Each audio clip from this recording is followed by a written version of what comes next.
ராமநாதபுரம் சிகில்ராஜா வீதி வண்டிக்கார தெரு இணைப்பு சந்தில் அமைந்துள்ள அருள்மிகு ஸ்ரீ பஞ்சமுக கணபதி, அருள்மிகு ஸ்ரீ வீர ஆஞ்சநேயர், அருள்மிகு ஸ்ரீ உஜயினி மகாகாளியம்மன் 32ஆம் ஆண்டு ஆடி திருவிழாவை முன்னிட்டு திருவிளக்கு பூஜை விமரிசையாக நடைபெற்றன.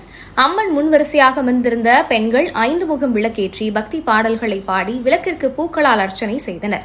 சிறப்பு தீபாராதனைக்கு பின் அனைவருக்கும் பிரசாதம் வழங்கப்பட்டன. திருவிளக்கு வழிபாடு என்பது இந்து சமய பாரம்பரியத்தில் மிக முக்கியத்துவம் வாய்ந்த மற்றும் புனிதமான வழிபாடாகும். விளக்கில் ஸ்ரீ மகாலட்சுமி, ஸ்ரீ பார்வதி, ஸ்ரீ சரஸ்வதி ஆகிய முப்பெரும் தேவியரும் எழுந்தருளி இருப்பதாக கருதப்படுகிறது. திருவிளக்கின் ஒவ்வொரு பகுதியிலும் தேவியரும் தேவர்களும் வீற்றிருப்பதாக ஐதீகம். அடிபாகம் பிரம்மா, தண்டு பகுதி விஷ்ணு, எண்ணெய் ஊற்றும் அகல் பகுதி சிவபெருமான், விளக்கு சுடரில் மகாலட்சுமி செல்வம், பார்வதி வீரம், சரஸ்வதி ஞானம் மூவரும் இணைந்து அருள் பெறுகின்றனர். தொடர்ச்சியாக திருவிளக்கு பூஜை செய்து வந்தால் குடும்பத்தில் மன அமைதி, ஒற்றுமை மற்றும் மங்கள நிகழ்வுகள் அதிகரிக்கும். வறுமை நீங்கி செல்வம் பெருகும். மகாலட்சுமியின் பரிபூரண அருள் கிடைக்கும். கடன் தொல்லைகள் அகன்று செல்வ வளம் பெருகும்.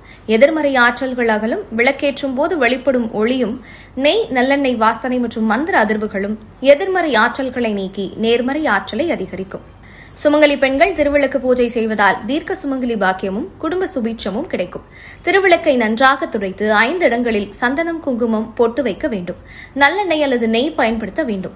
முதலில் விநாயகரை மனதார நினைத்துக் கொண்டு ஓம் கணேசாய நமக என்று கூறி விளக்கை ஏற்ற வேண்டும். விளக்கிற்கு மலர் மாலையிட்டு உதிரி பூக்கள் மற்றும் குங்குமத்தை கொண்டு விளக்கின் அடிப்பகுதியில் அர்ச்சனை செய்ய வேண்டும். பழங்கள் அல்லது கற்கண்டை நெய்வேத்தியமாக வைத்து தூப தீபாராதனை காட்டி குடும்பத்தின் நன்மைகளுக்காக வேண்டிக் கொள்ள வேண்டும்.